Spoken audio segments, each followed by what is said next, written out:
The China and Africa podcast is brought to you in partnership with the Africa-China Reporting Project at Wits University in Johannesburg. The ACRP promotes balanced, considered reporting on Africa-China relations through innovative training programs held throughout the year. More information at africachinareporting.co.za.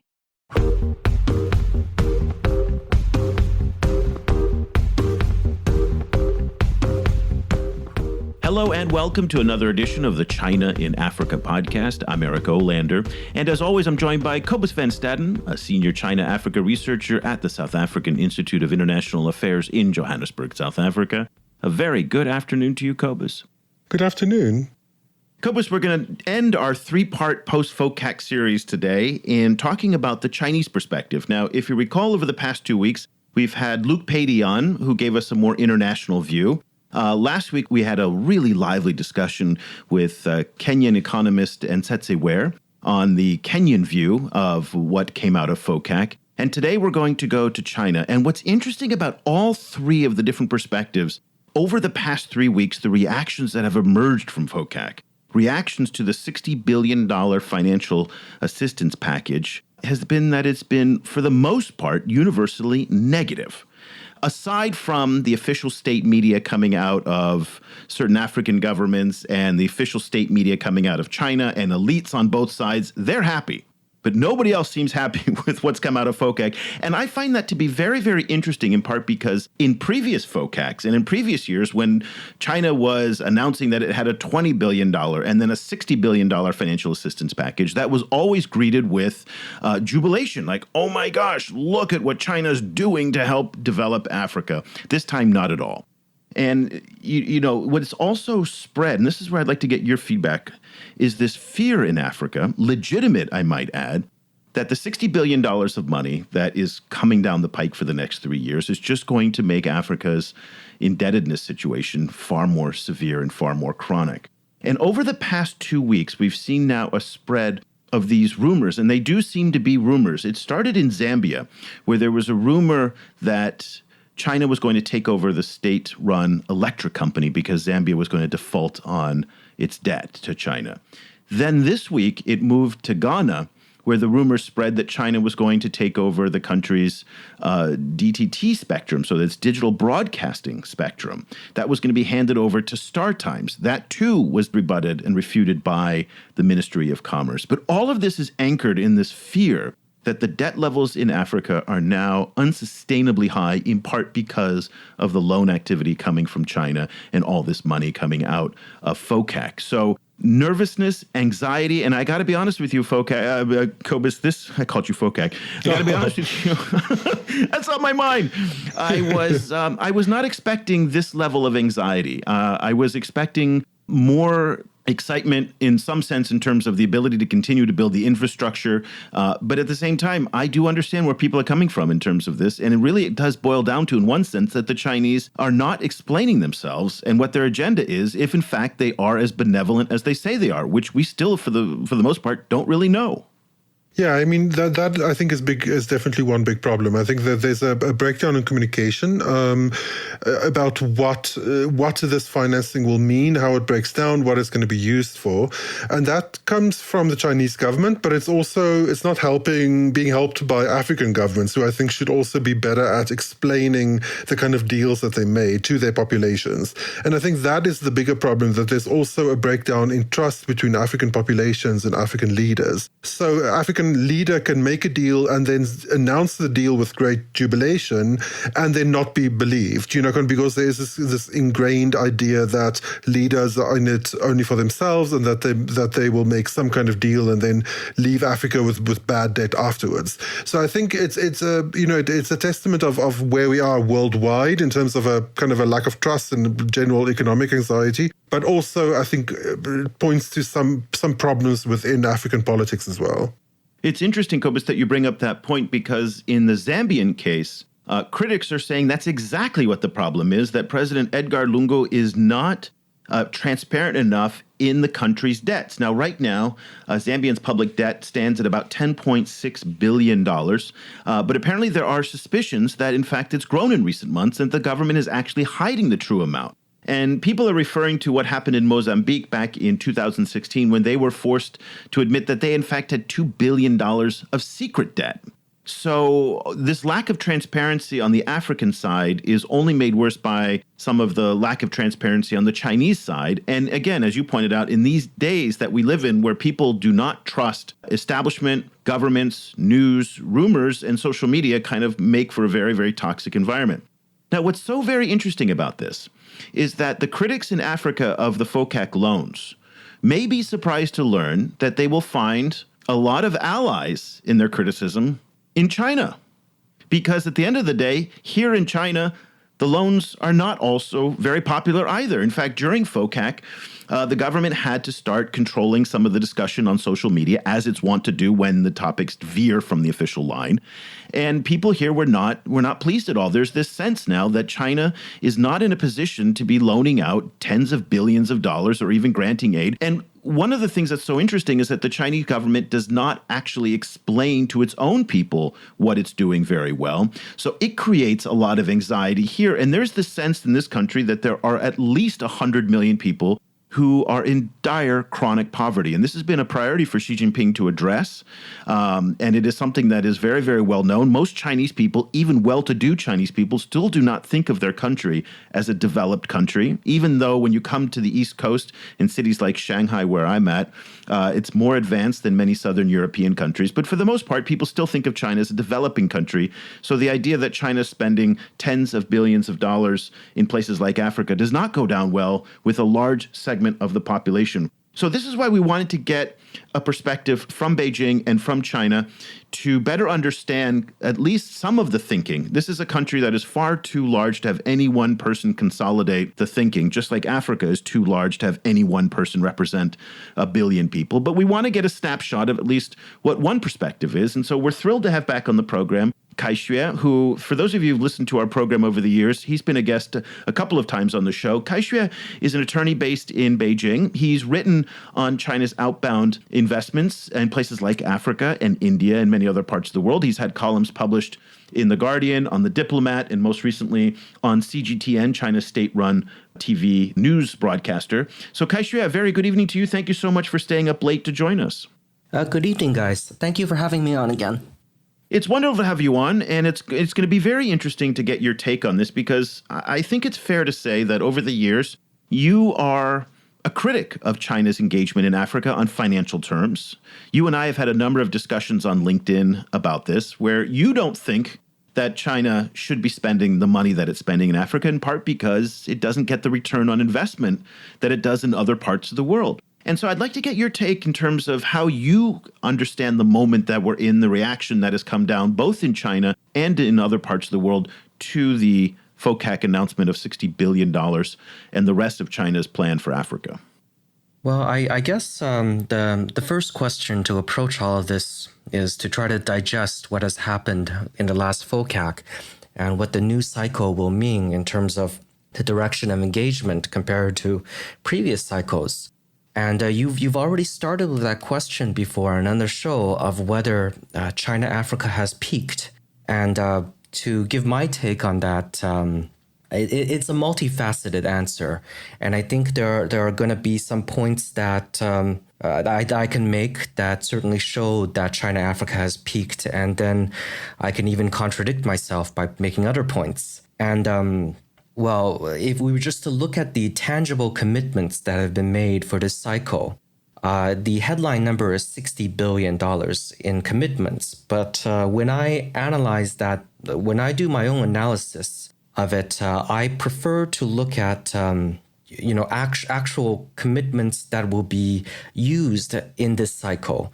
So I just look at the aid and lending that I believe will be used in the next 3 years compared to the aid and lending in the last 3 years. And by my estimate, in the last 3 years, it was about $45 billion in aid and lending. And the commitments made this time are $50 billion. So it's a comparable number and it's modestly increased. So it's kept up with inflation. So this is the most tangible number. And so we then now see in this cycle compared to the last, it's been stable, which given, the very high expectations that have been formed around China-Africa, in that at every single cycle, this number just keeps on soaring, to now hear that it's stabilized could be, from one perspective in itself, showing that that an actual peak has been arrived at.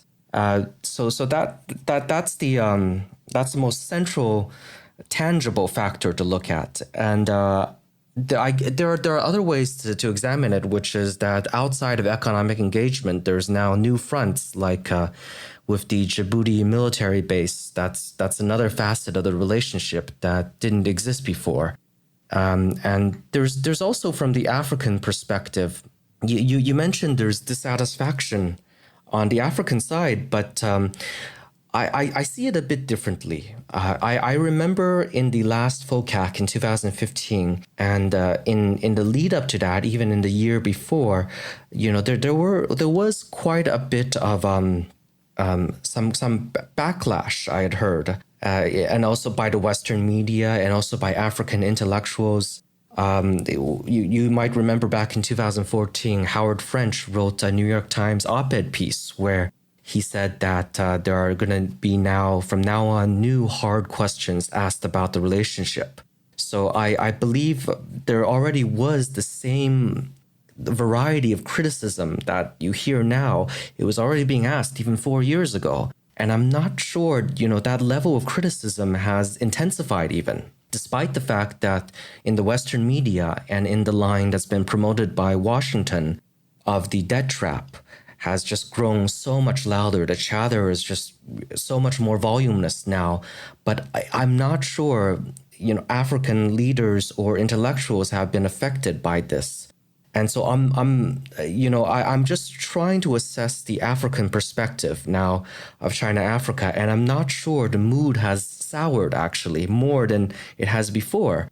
And so when you take this all together, I would just come to the conclusion that the level of economic engagement is still fairly robust, but it's just not growing. And one critical factor that I haven't seen, and that I speculated at the start of the decade when I wrote an opinion column called, is China-Africa bound to peak? I had predicted that maybe there would be some turbulence in the African perspective towards engagement of China. And if that mood changes, that would be really when things peak, because without that optimism, it would feel like the relationship has crashed into a wall. But because the mood is still upbeat, I believe, and there's still a large amount of transactions that are going to happen, I'll give a more nuanced answer to that, returning to that question of whether China-Africa has peaked, to just say things are now still robust, but they're just not growing. In terms of the reaction to the loan or the financing package announced this time at FOCAC in China, do you feel that there was we saw more, or maybe the West picked up a few more protests or more criticism about this package than last time, and of course it's very difficult to see, to gauge exactly what's going on within China from the outside. But do you have the feeling that the general Chinese population are they a bit more dismayed about the size of the financing package this time because economic conditions are generally more hazardous, or don't you really see that kind of change? I think when it comes to foreign aid, and of course most of the economic engagement is not aid, but is perceived as such. Whenever the subject of foreign aid comes up, and you bring it up with the general people and their opinions, it is going to be quite negative, and so I don't sense a sharp change in that, and I generally think that among maybe more informed opinion, there's still the general perception that this is part of a economic engagement rather than purely aid, and so there is some benefit in return. So I don't sense in this constituency any radical change. Support for this podcast comes from the Africa-China Reporting Project at Wits University School of Journalism in Johannesburg. The ACRP provides reporting grants, workshops, and other professional development opportunities for both African and Chinese journalists. Follow the ACRP on Twitter at Wits China Africa or visit africachinareporting.co.za for information about grants and upcoming seminars. I'll go ahead and say that I think the reaction that I see here in China to foreign aid, be it in Africa or other parts of the world, is almost identical to what I hear back home in the United States and certainly in Europe, where populism now is driving the message that says we have people at home who need help, we shouldn't be spending money abroad. The other thing is that both Americans and Chinese think that they're spending much more than they actually are. Americans spend about 1/1000th of their budget on foreign aid. The Chinese don't always understand that of the $60 billion that you pointed out, a lot of it is in the form of loans. So they're not actually giving away $60 billion. They're making money. It's a profit engine for a lot of state banks and state-owned enterprises and construction companies. So there's very, very poor levels of awareness here in China about the details of this, even at the mass level. And it's unfortunate that the government actually doesn't do more to educate people about the different types of engagement that it has around the world, because I think it would actually get more popular support if they did, if they went to that extra effort to kind of say, we're not just giving all this money away, but we're actually not necessarily profiting from it, which they are, but at the same time using China's hefty reserves in other ways rather than just buying treasury bills in the United States, which is what they've done for the past 20, 25 years as a way to kind of hide away a lot of their national reserves and their savings from the trade surpluses that they've built up. Kai-Shui, I want to get your take on one point that may have changed now in the past 3 or 4 weeks. When FOCAC ended in early September, the trade dispute, trade war, trade skirmish, however you want to call it, with the United States had not intensified to where it is today. Now we're on the precipice of real, we're going into no man's land right now, where we don't know how this is going to end. There are tariffs now on almost everything coming out of China into the United States, and the Chinese are reciprocating, and everybody's now considering how do we move up to DEFCON 2 and finding other ways that are non-trade related to start punishing others.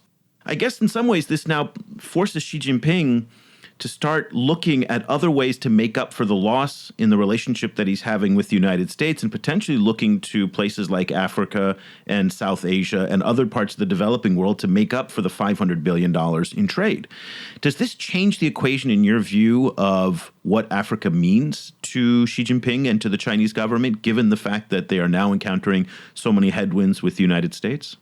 Well, the engagement of Africa, one of the principal interests behind it, and maybe the least understood, is that it is geopolitical in nature. There is this strategic interest in engagement of Africa, and whenever there's the difficulty, tumult with the United States, then becomes clearer that needing strategic allies across the world is more important. In terms of using African markets to offset the loss of exports to U.S., that's hard. It's hard to see because Africa accounts for about 4% of exports, and it's hard to imagine that Africa could purchase more. So it's hard for me to see how there's just to be clear, I wasn't suggesting that Africa would make up for the United States. What I was suggesting was the fact that China now is going to have to turn to its other trading partners, including Africa, in order to make up for what it's going to lose with the United States. So in that case, Africa may not have been as important, but that 4% now is actually much more important than it was a month ago. Well, I think, this might be it's not the angle under consideration when it comes to geopolitical conflict, making up for sales. Perhaps, just to identify what exactly is the interest here. If, let's say hostilities escalate and it's not a trade war, but it's actually becomes something like a sanctions war. you already see comprehensive sanctions against Iran with legislation that's going through the U.S. Congress now. You might see comprehensive sanctions against Russia. So it is part of the playbook that with deteriorating relations, it would get to sanctions even. And if U.S. were to impose sanctions against China that were comprehensive, it would mean that oil or minerals couldn't be shipped from U.S.-owned companies or allies of the U.S. And if there were such a crisis, then you can really realize how important it is to have allies or neutral players all across the world that would continue shipping. In that sense, geopolitics is very important to the engagement. Kasia, I wonder if we could go back to an earlier comment that Eric actually mentioned about some of your writing, where you pointed out that Chinese investments in Africa generally don't have the kind of return on investment that would be would encourage them, or that one would want to see. I wonder if you could unpack that a little bit. And is that true for investments across the board, or are you particularly talking about infrastructure investment? So if we were to look at each segment of engagement, so there's aid, there's lending, there's investment, and then there's trade. So if we were just to talk about the largest component of all, which is lending, and almost all of that goes to infrastructure lending, by return on investment, I mean the possibility that there will be a higher rate of default. And I don't have the numbers, so I'm not sure that Africa, compared to the rest of the developing world where loans are advanced for infrastructure, will have higher rates of default. But it is, Africa will be on the risky side because the long-term economic prospects are based on the world price of minerals and oil, and those haven't returned into good shape. And if we look at investments, specifically state-backed investments, so what I mean are when you hear of the commitments to investment in Africa, especially in the 2015 FOCAC, where, for instance, $5 billion was increased, the China-Africa Development Fund was increased by $5 billion. For that kind of investment, I don't have any general verdict on whether it's better or worse than other state-backed investment. And in fact, it might actually be better than other parts of the world because Africa has not doesn't have the developed market, and so there might not be as many competitors. So, for instance, if the CAD fund, which is wants to invest alongside, and say, an airline in Africa, there might not be as many competitors, and so it would be quite profitable. I mean, it's not simply just the return on investment that alone can't be used to assess whether this is a good allocation of resources. Something else that also needs to be looked at is that because there are limited resources, are there higher priority places where these resources should be committed to? And I tend to think that the highest priority should be among the 14 states that border China, and also where, in the near broad, where political conflict where geopolitical conflict can occur, and where allies will be very valuable. And just thinking also in terms of the priority other places might have, I take that factor together with also the return on investment to come to my conclusion that right now the current level of spending on Africa, it doesn't reflect the clearest thinking in my mind. Let's close out our discussion right now with a perspective from Beijing, and because we don't get many points of view from China. It's actually not that easy these days.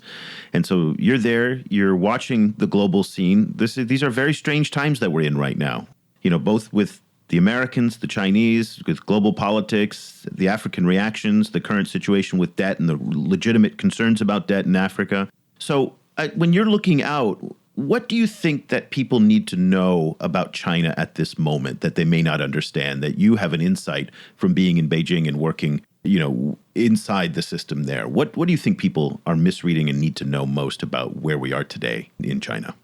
Overall, probably something that's very different from my perspective from what is in the mainstream Western media is my own level of optimism about the development of the economy, and especially over the long term.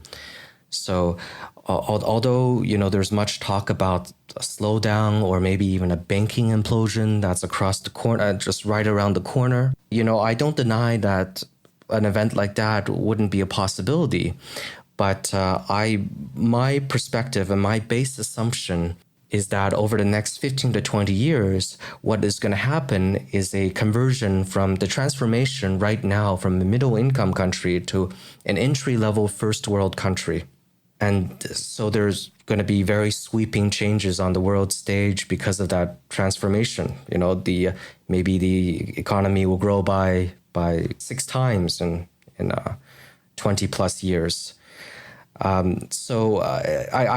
in those most general terms of how to just contrast me with my own opinions with mainstream Western columnists is just a long-term super optimism.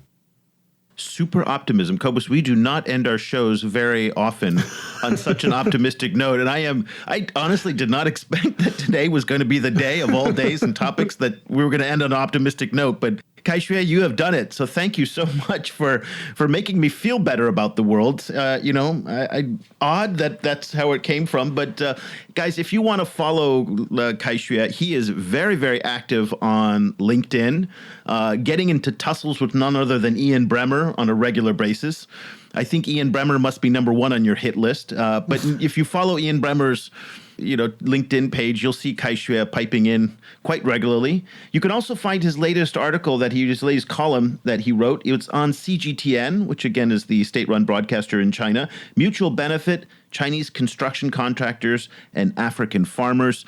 Kai-Xue is one of the sharpest young voices in China on foreign affairs and China's international relations, particularly with the global south. And so I highly encourage you to follow what he's reading and writing these days.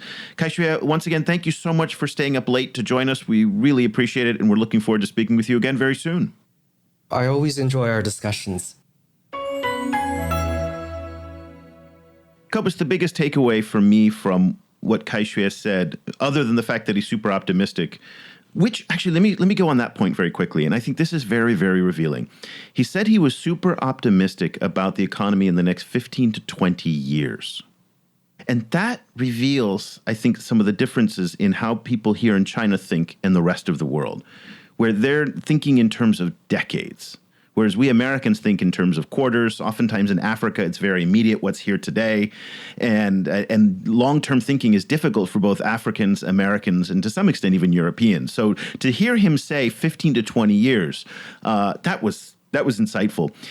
The biggest takeaway for me, though, other than that, was how he's reframing the relationship away from an economic relationship, which so many people focus on the trade relationship and the investment relationship. And we started to hear this in a lot of our conversations that we're having with various experts, that the political, military, and geopolitical relationship now between China and Africa is going to be far more prominent for the folks in Beijing than the economics of trade, simply because at the end of the day, Africa's trade with China is a rounding error in terms of China's global trading portfolio.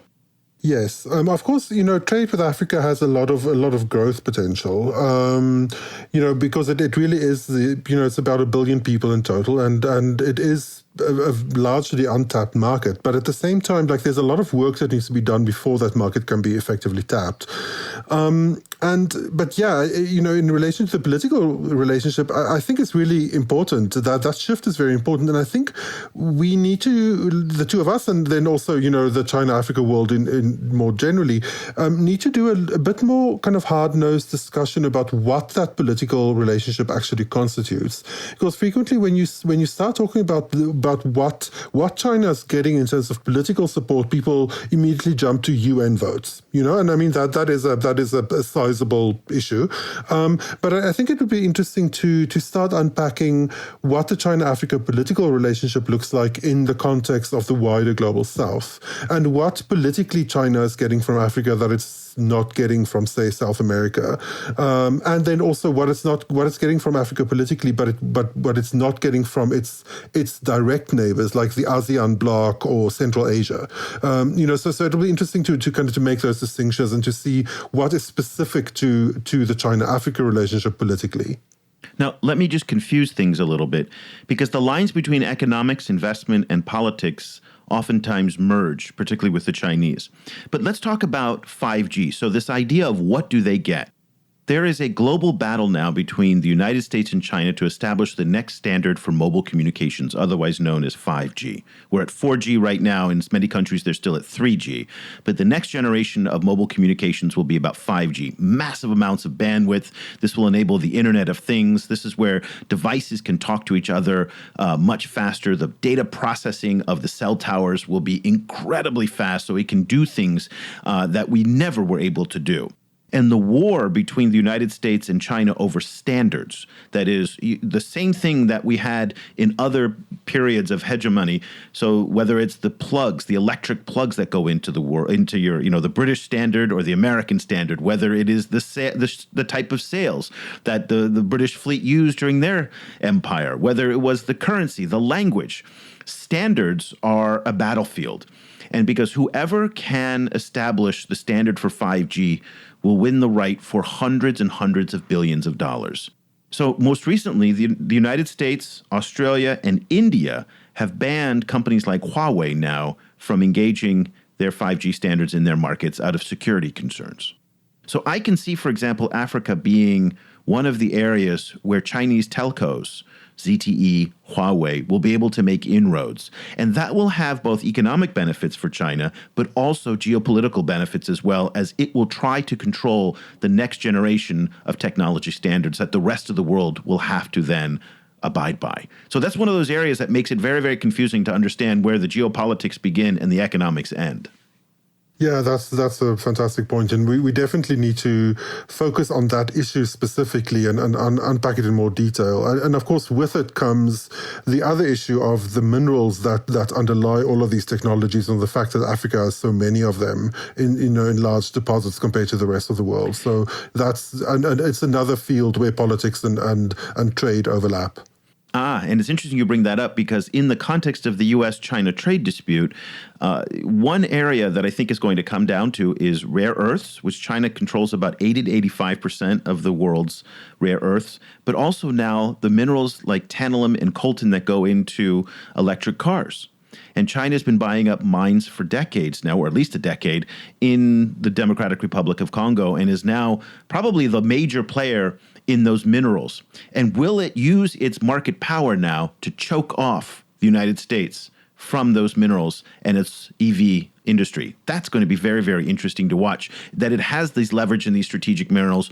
If the trade dispute intensifies, will it start to leverage those positions? Those are topics that we're going to try and find people in the coming weeks and months to look at, to see what are the implications of the U.S.-China trade dispute on Africa, because at the end of the day, Africa might have a very, very important role to play in that. So that'll do it for this edition of the show. We'll be back again next week with another episode. Every week, Cobus and I are here. In the meantime, we'd like to invite you to sign up for our newsletter. Just go to our webpage at ChinaAfricaProject.com. It's a little bit messy right now. We're fixing the pictures, but there's an easy way to sign up for our newsletter. It comes out every Monday, and it's got a curated list of the top 5 or 6 stories. And also, for those of you who are interested, we have a new About page. And now, normally that's not something that people announce and that get very excited about. But Cobus and I had a little bit of a squabble on Twitter recently, and people were asking us about our funding. Not between the two of us, not between the two of us, with other people who were asking about our funding. These are legitimate questions. We don't mind. We have absolutely nothing to hide. And so we decided, after this little squabble on Twitter, where apparently it wasn't clear who we are, and it's been clear for the past 8 years since we've been doing this show, but things change.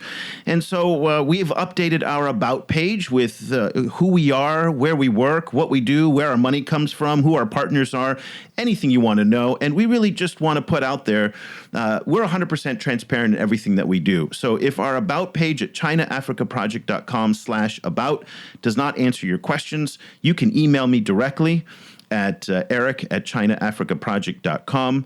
The only thing I ask is that you come with a civil approach and polite. These are good discussions to have. We're open and transparent, but when you come aggressively at us, it's not as much fun. But we will still take the high road and be polite nonetheless. But I did want to kind of put that out there that if you are interested in learning anything about us, feel free to ask. Go to our About page and you can check it out. So that'll do it for this edition of the China in Africa podcast. For Cobus Van Staden, I'm Eric Olander. Thank you so much for listening. The discussion continues online. Head over to facebook.com/China Africa Project to share your thoughts on today's show. The guys are also on Twitter, where you can find Cobus at Stadinsky or Eric at E. Olander. And be sure to sign up for the weekly China in Africa email newsletter by going to www.ChinaAfricaProject.com.